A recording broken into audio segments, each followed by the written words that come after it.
Mission Mahin সবাই রাতের খাবার খাচ্ছে। আম্মা খাচ্ছে সবজি দিয়ে রুটি, মাহিন খাচ্ছে গরুর গোশ দিয়ে রুটি। আর মিশন কী খাচ্ছে আব্বু? হ্যাঁ বলো। মিশন মাহিন দুজনেরই পরীক্ষা, কিন্তু খাওয়ার সময় নানির সাথে খাওয়া। শুভরাত্রি। আসসালামু আলাইকুম। আশার অঙ্গন থেকে আপনাদের সকলকে জানাচ্ছি অনেক অনেক শুভেচ্ছা, ভালোবাসা। আশা করছি সবাই ভালো আছেন। আলহামদুলিল্লাহ আমিও ভালো আছি। আজান দিচ্ছে, এই সময় ভিডিওটা অন করা একদম ঠিক হয় নাই। তো যাই হোক, আজান দিচ্ছে প্রায় 1টা বাজে। ঢাকায় তো একটাই আজান দেয়, 1টা পৌনে 1টায়। সকাল থেকে এত ব্যস্ত ছিলাম আমাকে দেখেই বোঝা যাচ্ছে। মাথায় একটু মেহেদি দিছি, সেই সাথে বাসায় 5টা ফ্যান আজকে মুছতে পারিনি, 4টা ফ্যান মুছে দিছি। একটু ঘর ঝাড়াঝাড়ি করছি, ডিপ ক্লিন করতে চাইছিলাম বাট করতে পারি নাই। হঠাৎ করে আবার গেস্ট চলে আসছে, তড়িঘড়ি করে ঘর গোছাতে হয়েছে। এই হলো অবস্থা। তো যাই হোক, এখন বাজে কাটা 1টা।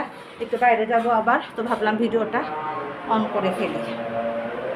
তো যাই হোক, আজকে রান্না বান্নার ঝামেলা একটু কম। ফ্রিজে গরুর গোশ রান্না করা আছে, 1 পাতিল ডাল রান্না করা আছে। আর খালা এই মাত্র দেখলাম শুটকি ভুনা করলো। খালাকে বললাম যে খালা একটু শুটকি ভুনা করে দাও। এই যে সুন্দর করে শুটকি ভুনা করছে। আর এখানে এই যে ঝরঝরে সাদা ভাত রান্না করছে।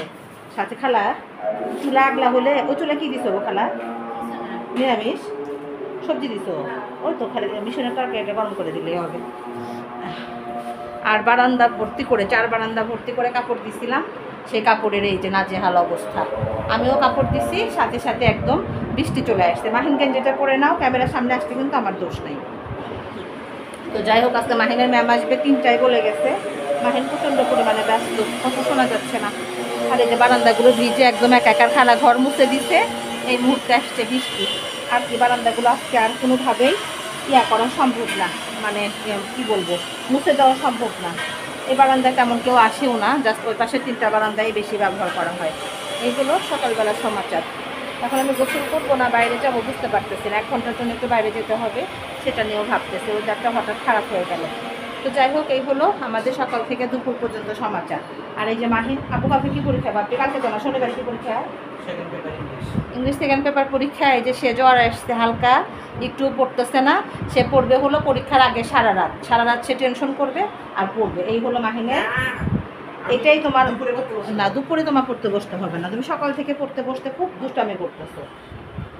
তো যাই হোক, বাসায় মানে এসে ভাবতেছি গোসল করবো, এত তাড়াতাড়ি করবো না, কারণ বাইরে গেলে আবার টায়ার্ড হয়ে যাব। বাসায় এসে তারপর না হয় বাকি কাজ শেষ করে ফেলবো। আর খালাকে একটু দেখাই। শিরিন খালা আজকে এসে বলতেছিল কী রান্না করবো। তা বললাম যে খালা আজকে আর কিছু তেমন রান্না করার দরকার নেই, সবজি রান্না করছে, শুটকি ভুনা করছে। এই যে খালা সবজি চলতেছে।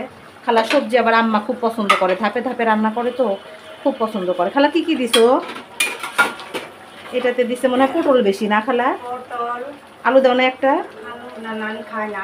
ও দিলে কিন্তু খালি একটা দিলে ভালো লাগে একটু।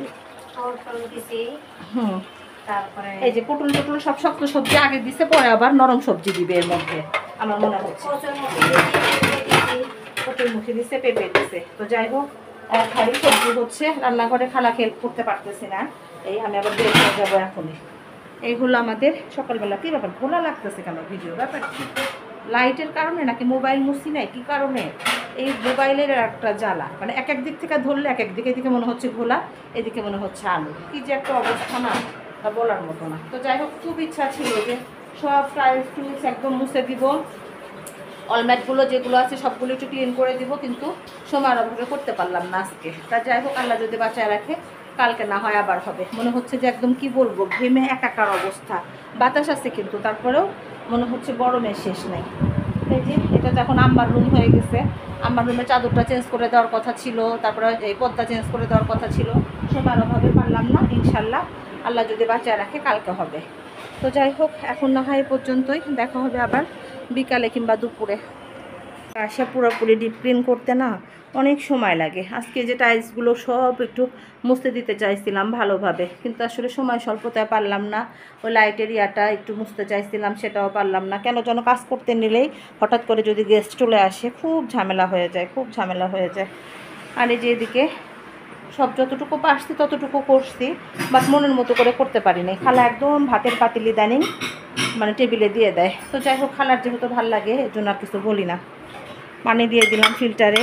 এই বাসায় গেস্ট বেশি থাকলে, টিচাররা বেশি থাকলে অসংখ্য গ্লাস বের করে রাখতে হয়, কিছু করার থাকে না। আমার বাসাটা তো এমনি ছোট, এই তো যাই হোক, বাতাস আবার শুরু হলো, বৃষ্টি আবার বন্ধ হলো। মনে হয় এখন আর বৃষ্টি আসবে না ভাব, না আসলেই ভালো, মানে এত বৃষ্টি ভালো লাগে না। এতো সন্ধ্যা হয়ে গেছে, প্রায় 6:30। দুপুরবেলা যে কাজটা ছিল, কাজটা সেরে এসে একদম তড়ি ঘড়ি করে খেয়ে নিচ্ছি। আর এখন এই যে আম্মার সাথে বসে একটু নাশপাতি খাচ্ছি আর গল্প করতেছি আম্মার সাথে। পুরানো সব মানুষের কথা, নতুন সব মানুষের কথা, সবার কথা, এই ভালো মন্দ।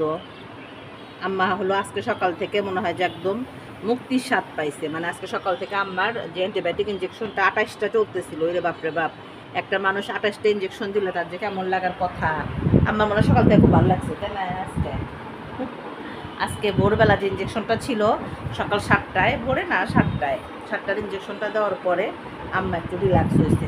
মানে হাতে দাগ আছে আম্মার, হাত ফুলা আছে। এই যে এই হাতে যে ক্যানোলা পরান ছিল, এই যে হাতটা এরকম ফুলা।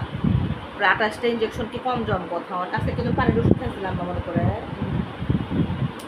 তো যাই হোক, এইগুলো আম্মার 28টা ইঞ্জেকশন শেষ হয়েছে।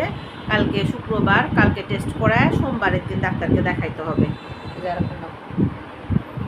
এই হলো অবস্থা। তো যাই হোক, খুব কষ্ট হয়েছে। মানে আমার একদম দম বন্ধ করার একটা অবস্থা ছিল সকালে। মানে 6 ঘন্টা পর পর, তো 3 ঘন্টা পর পর হলে তাও অতটা মানে মনে হয় না, কিন্তু যেহেতু 6 ঘন্টা পর পর 4বার দিতে হয়, অনেক কষ্ট হয়েছে।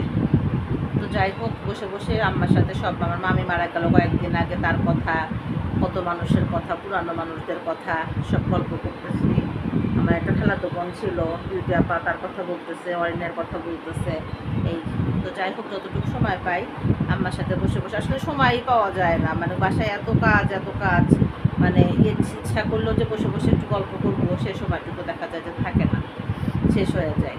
তো যাই হোক, ছোটো ছেলেটা শরীর ভালো না, জ্বর আসছে মাহিনের। আমি তো ফ্যান দিয়ে কথা বলতেছি, এই যে ফ্যান চললে কথা বললে ঘ্যার শব্দ হয়, মানে এত শব্দ হয়, বাজে শব্দ, মানে শোনা যায় না। মাহিনের শরীরটা কেন যেন একটু গরম গরম লাগতেছে। মানে ও কালকে স্কুলে যাওয়ার সময় কেস করে না যেয়ে চটি পড়ে গেছে। কিসের জন্য মনে হয় গেছে, হঠাৎ করে ও বলতেছে আম্মু আমার পায়ে মশা কামড়াইছে। তো কেমন যেন গাটা আজকে সারা দিয়ে দেখি একটু একটু করে গরমও, বলে জ্বর আসে নাই, কিন্তু আমি হাত দিয়ে বুঝতেছি যে জ্বর আসছে। আবার এসি রুমে ঢুকতেছে না, এসি চলাকালীন মানে ঢুকতে নিয়ে বলে যে আম্মু খারাপ লাগে, শীত লাগে।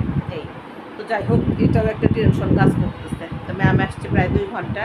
ওর ম্যাম আবার পরীক্ষার সময় বেশ অনেকটা সময় নিয়ে পড়ায়, আলহামদুলিল্লাহ। এই মানে আমার চেয়ে দেখা যায় ম্যামের টেনশনে বেশি থাকে মাহিনের ক্ষেত্রে। তো যাই হোক, ম্যাম আসতে পড়তেছে মিশন কালকে ফ্রাইডে, এর জন্য নামাজ পড়ে ফ্রেন্ডদের সাথে দেখা করে বাসায় আসবে, যাওয়ার সময় ভুলে গেছে। তো যাই হোক, ভিডিওটা না আজকে এ পর্যন্তই রাখি। সবাই ভালো থাকবেন, সুস্থ থাকবেন, আশারঙ্গনের সঙ্গে থাকবেন, আমার চ্যানেলটা সাবস্ক্রাইব করবেন, আমার জন্য দোয়া করবেন। তবে আজ এ পর্যন্তই, আল্লাহ হাফেজ।